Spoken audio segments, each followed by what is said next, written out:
Paz do Senhor, irmãos. Mateus 10:28 diz assim: E não temais os que matam o corpo e não podem matar a alma. Temei antes aquele que pode fazer perecer no inferno a alma e o corpo.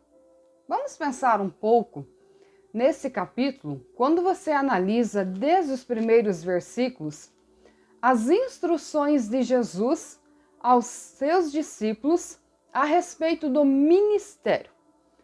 Vamos pensar um pouco que hoje nos nossos dias nós temos dois grupos de pessoas. Nós temos o primeiro grupo que quer viver naquela primeira fase do evangelho, que é o desfrutar das bênçãos. É a parte em que as pessoas recebem cura, libertação, que Deus transforma, que Deus salva, que Deus abençoa, que Deus abre as portas. Essa é a primeira parte. E muitas pessoas querem viver o evangelho só nesse nível. Porém, aqui, nós vemos um nível superior. Não apenas o desfrutar das bênçãos, mas ser um discípulo. Existe uma diferença muito grande em ser crente e entre ser discípulo. E Jesus, após ter chamado os discípulos, os seus 12, ter orientado, eles ter tido experiências com Jesus, Jesus começa a prepará-los psicologicamente para a sua morte. Qual o objetivo de Jesus vir na terra? Cumprir o seu ministério, morrer na cruz, e os discípulos deveriam de continuar a pregação do evangelho. Então você percebe que Jesus está preparando eles para isso. Quando você olha a sequência dos versículos do capítulo 10, tem várias instruções sobre o que eles deveriam levar, o que não deveriam levar. Jesus estava orientando sobre não levar muitas coisas, sobre a recepção nas casas. Em alguns lugares seriam bem recebidos, em outros lugares não. Jesus está orientando também no capítulo 10, versículo 16, assim: Eis que vos envio como ovelhas ao meio de lobos, portanto, sede prudente como as serpentes e simples como as pombas. Ou seja, sem maldade como as pombas, mas espertos, ágeis como as serpentes. Ou seja, vocês terão que lidar com acusações, com perseguições, com prisões, com sinédrio. A perseguição que aconteceu tanto por parte dos judeus, quanto por parte do império, quanto nos lugares em que eles iam pregando o evangelho e eram rejeitados. Jesus instruiu os discípulos a respeito do que eles enfrentariam por amor do seu nome. Na sequência dos versículos também diz: Acautelai-vos dos homens, porque eles vos entregarão aos sinédrios, vos açoitarão nas sinagogas, serei conduzido à presença de governadores, de reis, por causa de mim. O que nós aprendemos aqui? Sofrer por amor a Cristo. Foi essa a instrução que Jesus deu para os discípulos. Aí no versículo 23, quando vos perseguirem nessa cidade, fujam para outra, porque em verdade vos digo que não acabareis de percorrer a cidade de Israel sem que venha o Filho do Homem. Aí o versículo 24 ele diz assim: Não é o discípulo mais do que o mestre, nem é o servo mais do que o seu senhor. O que nós aprendemos aqui? Se Jesus, Deus, o Filho de Deus, o Verbo encarnado, veio para se entregar, veio para sofrer, porque que o servo, nós, deveríamos de ser melhor do que o nosso Senhor. Aqui tem algo muito interessante. A visão do século XXI no cristianismo, por parte, não de todos, mas de muitas pessoas, é uma visão distorcida. Hoje nós temos todo tipo de ensinamento. Teologia da prosperidade. Hoje nós temos todo tipo de ensinamento que você tem que ser o melhor. Você não pode nem receber uma repreensão porque você é o cara. Não é isso que a Bíblia ensina. O ensinamento de Jesus é um confronto ao nosso ego e é uma conscientização se eu realmente estou disposta a servi-lo. Outro problema do século XXI é a vitrine dos talentos sem o quarto da santificação. Hoje, mas muitos estão priorizando mais os talentos, enquanto Deus nos conhece no quarto, na intimidade, falando da renúncia e da santificação. Os talentos têm uma finalidade: adornar a noiva do Cordeiro, no caso, a igreja. Mas a santificação pessoal, constante busca por Deus, por sua fidelidade, isso é o que vai me garantir que eu possa sim alcançar a salvação. Então nunca confunda aquelas pessoas que se contentam com a superficialidade do evangelho, apenas com o que podem receber, porque Deus abençoa, claro que abençoa. Quem nunca foi curado? Quem nunca foi liberto? Quem nunca foi? Eu fui curada. Fui curada do Covid, tenho um testemunho lindo do Covid, dentre outras curas. Claro que Deus nos agracia, claro que Deus cuida, claro que Deus abençoa, claro que Deus abre portas. Mas aí chega a nossa parte de ser um discípulo comprometido. O que é ser um discípulo? Versículo 28 que eu li para vocês. Não temam os que matam o corpo e não podem matar a alma. Temam a Deus que pode fazer perecer no inferno tanto a alma quanto o corpo. Aqui, Jesus estava dizendo o seguinte: não tenham medo dos homens.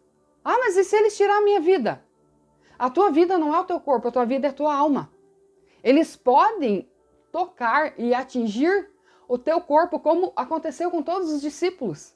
Um morreu crucificado, um morreu decapitado, e toda aquela questão ali, a maneira com que eles sofreram e morreram, realmente foi tocado no seu corpo físico, mas a sua alma, a vida não está no corpo, a vida está na alma. A alma é imortal. Por isso que as pessoas confundem, porque Jesus não trata do que é físico, Jesus trata do que é imortal e do que é espiritual. E é essa parte imaterial, a nossa alma, que tem que estar plenamente conservada e voltada para as coisas de Deus. Quando eu sou um seguidor comprometido, um discípulo, eu enfrento todas as lutas, todas as adversidades, todos os problemas. Hoje nós vemos pessoas negando Jesus por concupiscências, por desejos, por coisas da carne, por coisas tão pequenas. Mas Jesus está orientando os discípulos a não ser superficiais, mas a viver na profundidade do Evangelho, a ponto de entregar a vida pela causa do Mestre. Agora tem um detalhe. O que você está disposto a ceder por amor a Cristo? Isso fala do teu entendimento das coisas espirituais. Ah, mas servir a Deus vai ter pressão. Vai mesmo. Servir a Deus vai ter dificuldade. Vai mesmo. A igreja é o lugar onde as pessoas são preparadas para a eternidade. A igreja não é um circo. Se nós queremos um palhaço para nos entreter, nós vamos num circo, nós vamos num parque. Mas se eu quero vida eterna, salvação, eu vou em uma igreja. Ali eu serei confrontada nos meus pecados, nos meus erros, porque Deus não está nem aí se eu vou gostar ou não vou gostar. Quem precisa dele sou eu. E só um discípulo pode aceitar essas verdades, preservá-las no seu coração, lutar pela sua fé, pela sua salvação, manter a convicção e levar essa mensagem poderosa do Evangelho adiante. Isso é ser um discípulo. Essa galerinha da nossa época, dos nossos dias, que tem que estar bajulando para vir num culto, essas pessoas não compreenderam o que é o Evangelho. Eu falo isso com muito respeito, mas eles não compreenderam o que é o Evangelho. O Evangelho é puro, o Evangelho transforma, o Evangelho liberta. Por isso que vale a pena servir a Cristo e vale a pena levar a mensagem adiante. As pessoas que têm uma vida comum não compreendem, mas quem tem uma vida ministerial sabe a perseguição que enfrenta, os embates, os confrontos, as afrontas. Paulo chegou a dizer assim, ó, por fora combates, tremores, temores por dentro. Ou seja, eu estava com medo, mas eu tive que enfrentar. Pelo quê? Por amor a Cristo. Você está disposto a sofrer por amor a Cristo? Ou você saiu da igreja porque alguém não te cumprimentou? Sabe quando eu ouço isso? Na mesma hora que eu tenho que rir da situação, eu fico revoltada. Coisas tão triviais, tão insignificantes, têm tirado pessoas da presença de Deus. Mas o verdadeiro discípulo, ele vai até o fim, porque ele compreendeu que podem matar, podem tirar a sua vida física, mas jamais tirarão a imortalidade da sua alma. Cuide da tua alma, porque é ela que tem valor. Todos os grandes, todos os poderosos da terra sucumbiram à morte física. E eu e você estamos no mesmo caminho, é o caminho de todo mortal. Mas o caminho por Cristo, através de Cristo, ele nos conduz à vida eterna. E é essa vida que nós temos que pregar. É essa vida que nós temos que levar. É esse ensinamento que nós temos de levar para as pessoas. Porque essa mensagem é poderosa. Ela trabalha no íntimo, nas entranhas, ela trabalha no ser, ela restaura, ela revigora, ela anima. Ainda que a gente não enxergue com os olhos naturais o que a palavra faz, mas com os olhos espirituais, nós podemos ver, sim, o agir de Deus na vida das pessoas. Por isso que o Evangelho, ele não ficou restrito ao povo judeu. No momento em que Jesus encarnou, Jesus nasceu, o Evangelho se transformou em uma palavra poderosa e universal. Todos os povos, todas as gentes que decidirem aceitar Jesus como Salvador, ali estará o Senhor fazendo morada nos seus corações. Olha que coisa linda. Aí o versículo 32 diz: portanto, qualquer que me confessar diante dos homens, eu o confessarei diante de meu Pai que está no céu.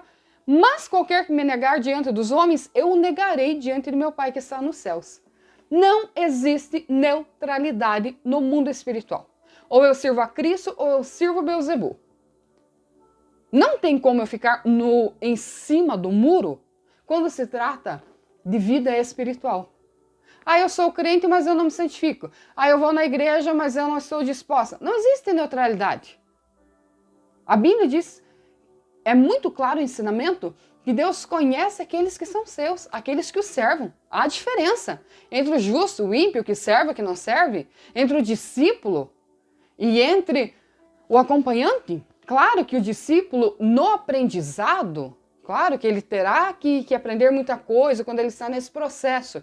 Mas dentro do grau de entendimento que nós temos da palavra nos anos de igreja, Deus não nos tem por inocentes. Nós sabemos o suficiente para seguir o caminho e trazer pessoas conosco nesse caminho, suportar a pressão, suportar as dores e levar a mensagem até o final. Aí, a partir do versículo 37 ou 36, aí Jesus vai falar sobre a família. Em uma família, um serve a Deus, outro não serve. E Jesus está dizendo o seguinte, que nós devemos priorizá-lo. Porque antes da família veio o Senhor que criou a instituição chamada família. Portanto, se eu quero ter uma família pacífica, cheia de paz e alegria, eu devo de seguir as instruções daquele que formou a família. Então Jesus está acima da família, porque ele é antes da família e ele é o fundador da família. Por isso que em uma casa, às vezes o cônjuge serve a Jesus, outro não. O filho serve a Jesus, outro não. Porque a salvação é algo pessoal. 39. Quem achar a sua vida, perdê-la-á, e quem perder a sua vida por amor de mim, achá-la-á. Aqui fala de perder, de rejeitar, de abrir mão dos prazeres e do que é comum. Aqui fala da renúncia que todos nós precisamos ter por amor a Cristo. Do que você precisa abrir mão para servir a Cristo? Não existe caminhada com Deus sem renúncia. Quando se trata de ministério, muito mais profundo. Tem que haver renúncia todos os dias. Renúncia da posse, renúncia do ego, renúncia do status, renúncia da posição. Entende? Paulo deixou isso muito claro, que ele se gloriava nas aflições. E aquilo que era loucura para o mundo, a cruz, loucura para o mundo, Paulo diz, e a Bíblia diz, é poder de Deus. Por que poder de Deus? Porque a cruz vitupera a morte de Jesus de forma hedionda. As pessoas da época zombavam e diziam, o teu Senhor morreu numa cruz? Quem é o teu Senhor? Ele não é ninguém. Porque o mundo não compreendia quem era Jesus, mas Paulo compreendeu. E nas suas palavras, ele passa para as pessoas a gloriosa e poderosa mensagem da salvação. Ainda que o mundo não compreenda a nossa visão, a nossa posição, ainda que o mundo não entenda a nossa decisão de servir, não importa. Apenas sirva a Cristo com fidelidade e pregue, porque nós não somos responsáveis por converter alguém, mas nós somos responsáveis pela pregação do Evangelho. Decida ser um discípulo e não um acompanhante. Que Deus te abençoe, em nome de Jesus.